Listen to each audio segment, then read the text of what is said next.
what was your dream before starting MSys? And now at this phase, do you think that you have achieved it? When we started MSys, it was to be a product engineering service provider for startup to mid-sized companies. That was the problem. We saw a gap in the market and we wanted to solve that gap. And we were successful in building a company which could fulfill that gap, provide those services.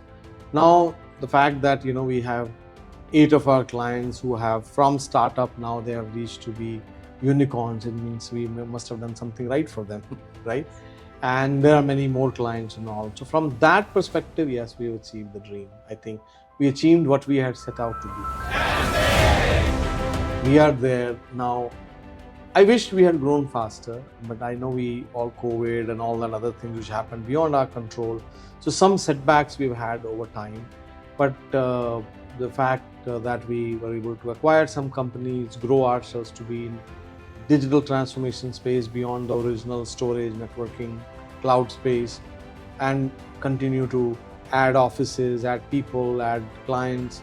So I must say I'm pretty satisfied with the rate at which we are growing. Have we achieved the dream? I think not yet. Maybe more to do, right? Yes. For all of us. You stop dreaming the day you die, right? Yes. Somebody says. So as long as we live, we'll keep dreaming more. We keep going up, right? Yes. All right. And the young folks like you keep joining us, and we'll just keep marching forward.